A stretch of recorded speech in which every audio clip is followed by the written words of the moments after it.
Welcome everyone. In the last lecture, we have done the formula, the sum related to the Laspey, Paschen and Fisher index number. लेकिन उसमें हमने क्या किया था, उसमें हमने पहले यूनिट्स चेंज किए थे और उसके बाद हमने सम किया था. उसके बाद आपके एक्सरसाइज 1.3 की अगर हम बात करें तो उसमें हमने फर्स्ट सम किया जो वेटेड एवरेज था, सेकेंड किया वो भी वेटेड एवरेज, थर्ड जो था वो लास्पे इंडेक्स नंबर का था सम, लास्पे, पास्चन, फिशर. फोर्थ जो था जो कल हमने किया वो था वेटेड लास्पायर का ही था, लेकिन उसमें यूनिट्स हमने चेंज किए. आज जो हम सम कर रहे हैं वो थोड़ा सा डिफरेंट है. क्यों? क्योंकि उसमें आपको कुछ और ही दिया हुआ है. जरा देखते हैं क्या क्या दिया हुआ है हम लोग क्वेश्चन में.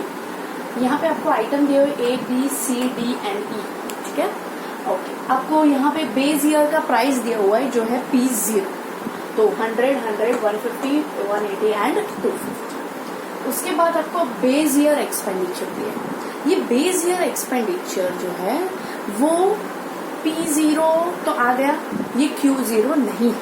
ठीक है, ओके. तो ये क्या है वो आगे हम देखेंगे, ये जाने दो. उसके बाद ये हमें करंट ईयर का प्राइस दिया हुआ है जो है 120, 120, 160, 200 एंड 300.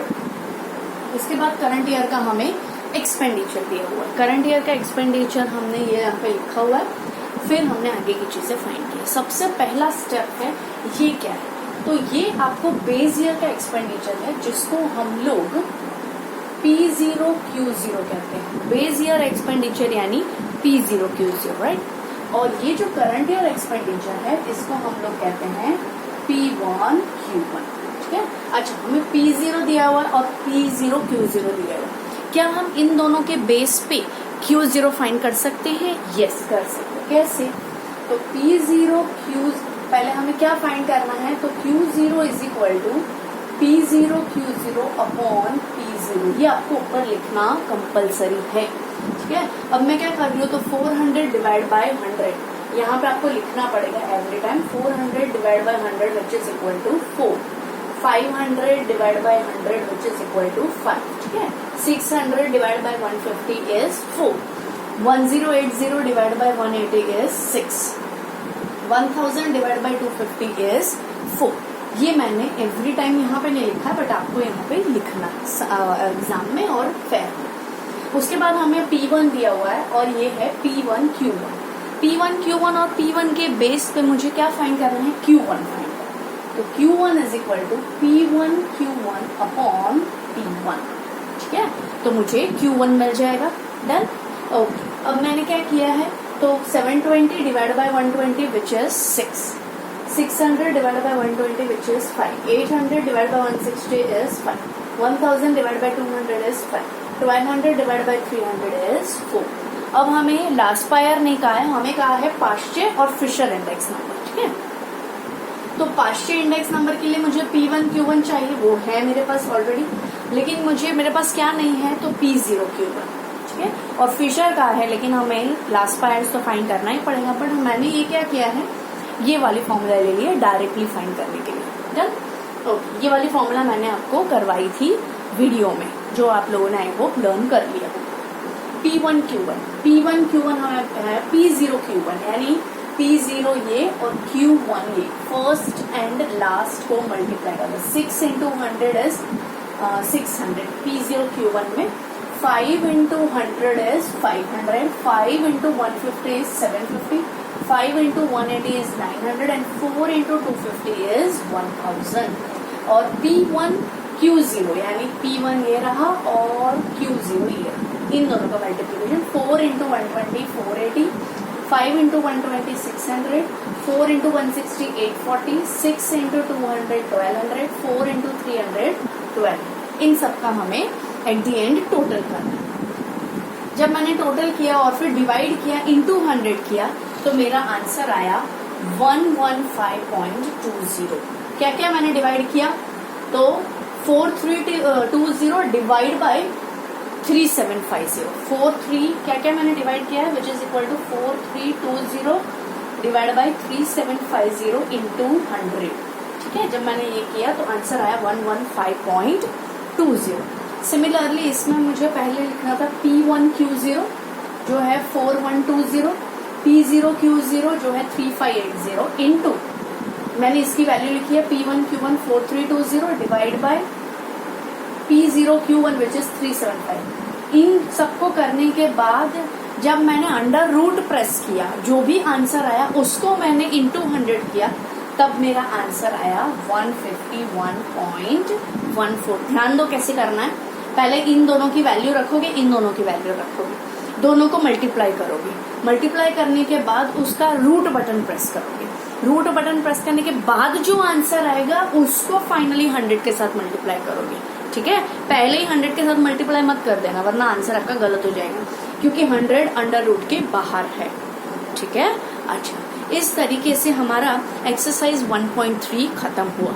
एक्सरसाइज 1.3 में क्वेश्चन नंबर 5 जो है, ये क्वेश्चन नंबर 6 है। ठीक है, ये आपका क्वेश्चन नंबर 6 है। क्वेश्चन नंबर 5 जो है वो आपको खुद करना है, सेम ही है क्वेश्चन नंबर 4 जैसा। ठीक है, तो question number 5 is your homework. Now question number 6 we have done. अब हमारा एक्सरसाइज 1.3 खत्म हुआ। अब हम स्टार्ट करेंगे एक्सरसाइज 1.4 जो हमारा आखिरी एक्सरसाइज है, उसके बाद फाइनल एक्सरसाइज। एक्सरसाइज 1.4 में आप लोगों को कुछ अलग चीजें दी हुई है, तो वो हम देख लेते हैं क्या दिया हुआ, और उसके बेस पे पहले हम थ्योरी पढ़ लेते हैं थोड़ी सी, उसके बाद हम एक्सरसाइज 1.4 स्टार्ट करेंगे। ओके, नेक्स्ट एक्सरसाइज जो है आपकी 1.4, उसमें आपको कुछ अलग दिया हुआ है। उसमें आपको cost of living index number find करना है। Cost of living index number यानी एक पर्सन को जीने के लिए, एक फैमिली को जीने के लिए कितना मनी चाहिए, लिविंग करने के लिए, सर्वाइव करने के लिए उसे कितना कॉस्ट लगता है। जैसे आप लोगों ने अपने मम्मी से सुना होगा कि हमारा महीने का खर्चा 30,000 है, यानी वो पूरी फैमिली को सर्वाइव करने के लिए 30,000 पर मंथ एक्सपेंस लगता है। ठीक है, तो यही है कॉस्ट ऑफ लिविंग। क्या हमारा जो कॉस्ट ऑफ लिविंग है, हमारा जो 30,000 एक्सपेंस है अगर पर मंथ, तो वो एक स्वीपर का भी उतना ही होगा, एक हॉकर का भी उतना ही होगा, और क्या बोलते हैं अनिल अंबानी, मुकेश अंबानी का भी उतना ही होगा? नहीं, सबका हर सेक्शन का कॉस्ट ऑफ लिविंग अलग होता है और हर फैमिली का कॉस्ट ऑफ लिविंग अलग होता है। ठीक है, कैसा होता है जरा देखते हैं। क्या है cost of living? The number showing the percentage of relative change. यहाँ पे रिलेशन है, रिलेशन कौन सा होगा? रिलेटिव चेंज बेस ईयर और करंट ईयर, यानी मेरा लास्ट मंथ का कॉस्ट ऑफ लिविंग और इस मंथ का कॉस्ट ऑफ लिविंग, ऐसे हम कंपेयर करते हैं। ठीक है, the number showing the percentage of relative change in the cost of living of a people of a certain section of the society।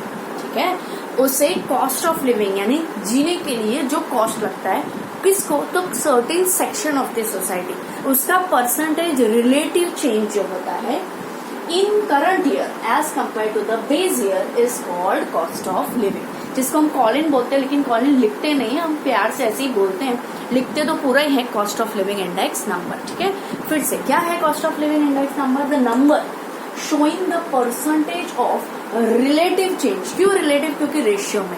ठीक है, relative changes in the cost of living of a people of a certain section of the society in a current year as compared to the base year is called cost of living index number। ठीक है, अब cost of living index number ये मैंने short form में लिखा है। cost of living index number is equal to क्या होता है? current year monthly expenditure, ये फॉर्मूला है, upon base year monthly expenditure into 100। cost of living index number की फॉर्मूला है current year monthly expenditure upon base year monthly expenditure into 100। ठीक है, cost of living index number find करने के लिए ये फॉर्मूला आपको लर्न करनी है। अच्छा, cost of living index number में एक लेंदी थियोरी है जो हम होल्ड करके रखते हैं, हम उसे जब स्कूल स्टार्ट हो जाएगी तब करेंगे। अभी मैं उसके रिलेटेड कुछ सम्स जो आएंगे उसके बेस पे जो थोड़ी थियोरी है वो मैं आपको एक्सप्लेन करती हूँ। क्या है वो जरा देखो। ओके, अब यहाँ पे मैंने कुछ चीजें मेंशन की हुई है, क्या है जरा देखते हैं। हमने अभी इससे पहले कॉलिंग किया कॉस्ट ऑफ लिविंग इंडेक्स नाम, अब उसके नीचे एक अलग क्राइटेरिया है दैट इज वेट। इसके बेस पे आपको सम करने हैं एक्सरसाइज 1.4। ये वेट क्या है? देखो वेट क्या होता है? द नंबर एसोसिएटेड, सबका ध्यान यहाँ पे, the number associated with items in proportion to their importance. यानी कोई भी number associate with any item, उसके सामने कोई भी आइटम हो, लेकिन इन प्रपोर्शन वो नंबर कैसा होगा, in proportion to their importance is called weight. यानी आपको इम्पोर्टेंस वर्ड दिया हो, ठीक है, फैमिली एक्सपेंडिचर दिया हो, ये सारे वर्ड दिए हो तो वो आपका हो जाएगा वेट। ठीक है, क्या होता है weight, the number associate with items in proportion to their importance is called weight. अब वेट दो टाइप के होते हैं, there are two types of weight. एक होता है इम्प्लिसिट और दूसरा होता है एक्सप्लिसिट। पहले हम बात करेंगे इम्प्लिसिट। इम्प्लिसिट क्या होता है, the weight are included in the selection of item, यानी वेट जिसमें आइटम सिलेक्ट होते हैं, लेकिन कैसे, and they can not be express numerically. ये आपका इम्पोर्टेंट वन लाइनर हो सकता है, most important. The weight are included in the section of items and they can not be express numerically, उसको हम न्यूमेरिकली एक्सप्रेस नहीं कर सकते हैं। Then indirect method of assigning such a wait is called implicit weight, यानी ऐसा wait जिसको हम न्यूमेरिकली एक्सप्रेस नहीं करते। ठीक है, अच्छा, अगर आपको वन लाइनर में दोनों चीजें पूछे, एक्सप्लेन इम्प्लिसिट एंड एक्सप्लिसिट, तो आपको सिर्फ इतना ही लिखना है, it can be express numerically, it can not be express numerically. लेकिन अगर इंडिविजुअल वन लाइनर पूछा, for example explain implicit weight, तो आपको पूरा ये लिखना पड़ेगा जैसा मैंने लिखा हुआ है यहाँ पर। ठीक है, क्या है, the weight are included in the selection of items and they can not be express numerically. Then the indirect method of assigning, यानी ये एक इनडायरेक्ट मेथड है of assigning the weight is called implicit wait.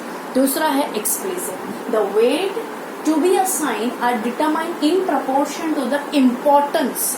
Wait यानी importance भी हो सकता है, importance of item that can be express numerically, यानी एक्सप्लिसिट वेट को हम लोग नंबर्स में एक्सप्रेस कर सकते हैं। Such weight is known as explicit weight, और ऐसे वेट को हम क्या कहते हैं, एक्सप्लिसिट वेट, जिसे हम न्यूमेरिकल में एक्सप्रेस कर सकते हैं। इम्प्लिसिट नंबर में एक्सप्रेस नहीं कर सकते, एक्सप्लिसिट नंबर में एक्सप्रेस कर सकते हैं। अच्छा, तो इम्प्लिसिट जब नंबर में ही एक्सप्रेस नहीं कर सकते तो इसके रिलेटेड कोई सम नहीं आएगा। आपको सम किसके रिलेटेड आएगा, जिसको हम नंबर्स में एक्सप्रेस कर सकते हैं। तो एक्सप्लिसिट वेट के दो method, there are how many method, तो two methods of assigning explicit weight. ये इंडिविजुअल भी वन लाइनर में पूछ सकते हैं। There are how many methods, two which are they, तो number one total expenditure method and the second is family budget method. पहला method explicit weight assign करने का है, टोटल एक्सपेंडिचर मेथड, ठीक है, जिसको हम एग्रीगेट एक्सपेंडिचर मेथड भी कहते हैं। Total expenditure method and the second is family budget method. ये दो मेथड एक्सप्लिसिट वेट असाइन करने के मेथड है। ठीक है, total expenditure method and family budget method, ये दोनों मेथड आप लोगों को लर्न करने हैं। इसकी कोई डेफिनेशन नहीं है, इसके सिर्फ और सिर्फ फॉर्मूला है। तो अब हम उसके फॉर्मूला सीखेंगे। पता चला अभी हमने क्या किया, मैंने पहले आपको वेट, फिर उसके types of weight which is implicit and explicit. Explicit के मैंने दो मेथड्स करवाए, जो है total expenditure method and family budget method. अब मैं आप लोगों को इन दोनों के फॉर्मूलाज करवा रही हूँ। ठीक है, अब हम लोग पहले टोटल एक्सपेंडिचर मेथड की फॉर्मूला लर्न करेंगे।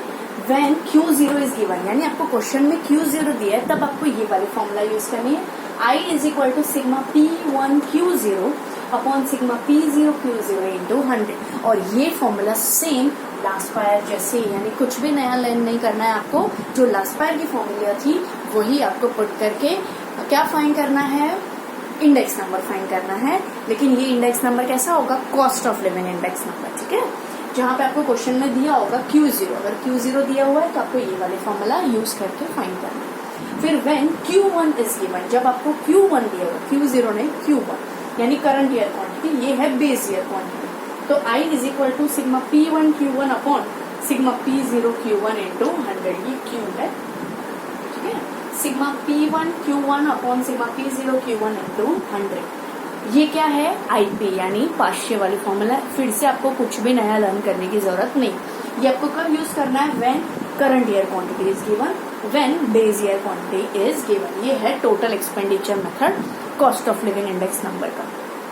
दूसरा है family budget method. Family budget method बहुत अच्छा है। I इज इक्वल टू, ये भी फॉर्मूला आई थिंक आपने लर्न की है, sigma I W upon sigma W, ये दोनों फॉर्मूला आपने लर्न की हुई है।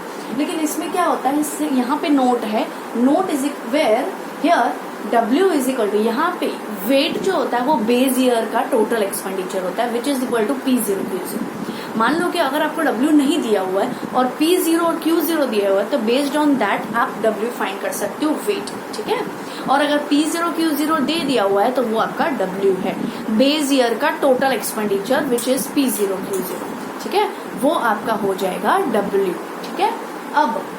अब यहाँ पे I की जगह पे मैंने एक्सप्रेस किया है ताकि आपको पता चले ये कैसे आया। I की जगह पे मैं P1 P0 लिख रही हूँ जो प्राइस रिलेटिव है, और यहाँ पे इंटू 100 है, और P0 Q0 W की जगह पे लिखा, और नीचे W है तो उसकी जगह पे भी मैंने W लिखा। ये P0 और ये P0 हो गया कैंसिल। ये दोनों कैंसिल होने के बाद क्या बचा, तो sigma P1 Q0 upon sigma P0 Q0 into 100 जो है लास्ट पायर। यानी अगर क्या बोलते हैं फैमिली बजट मेथड पूछा है और अगर वेट नहीं दिया है तो आप लास्ट पायर इंडेक्स मेथड से भी कर सकते हो, ठीक है। ये आपकी फॉर्मूला है total expenditure method and family budget method in order to find cost of living index number. एक बार मैं यहाँ पे जूम कर रही हूँ ताकि आप लोगों को पता चल जाए कि कौन सी फॉर्मूला कैसी है, ठीक है। Family budget method and total expenditure method. यहाँ पे टोटल एक्सपेंडिचर मेथड है when Q0 is given and Q1 is given, IL IT। फिर यहाँ पे sigma IW upon sigma W, यहाँ पे W क्या होता है P0 Q0, और लास्ट में मैंने आपको इंटरप्रेट करके बता दिया ये अलग फॉर्मूला भी हम इसमें यूज कर सकते हैं, ठीक है। अब नेक्स्ट वीडियो में हम लोग इसके रिलेटेड सम सॉल्व करेंगे। ओके, आज हमने कितना सारा किया, आज हमने पहले तो इंडेक्स नंबर फाइंड किया जहाँ पे आपको टोटल एक्सपेंडिचर दिया हुआ था base and current year. Okay, based on that we have found Laspeyres index number, past year index number, that is Laspeyres नहीं, पास्ट ईयर एंड फिशर। उसके बाद हम लोगों ने cost of living index number की theory की, उसके अंदर वेट के हमने टाइप्स पढ़े, एक्सप्लिसिट इम्प्लिसिट। उसके बाद हमने एक्सप्लिसिट के 2 मेथड्स पढ़े क्योंकि वो उसको न्यूमेरिकली एक्सप्रेस हम कर सकते हैं, इम्प्लिसिट को हम न्यूमेरिकली एक्सप्रेस नहीं कर सकते। एक्सप्लिसिट के हमने 2 मेथड्स पढ़े, जो था पहला टोटल एक्सपेंडिचर और दूसरा था फैमिली बजट मेथड। इन दोनों के हमने फॉर्मूलाज देखे। अब हम नेक्स्ट लेक्चर में 1.4 एक्सरसाइज करेंगे जिसमें इन दोनों के बेस पे आपको सम होंगे। तो आज के वीडियो के हिसाब से आप लोग ये फॉर्मूला लर्न करोगे और फिर नेक्स्ट लेक्चर में हम ये फॉर्मूला को अप्लाई करेंगे, ठीक है। Thank you everyone. I hope आप लोग प्रैक्टिस कर रहे हो प्रीवियस लेक्चर्स की।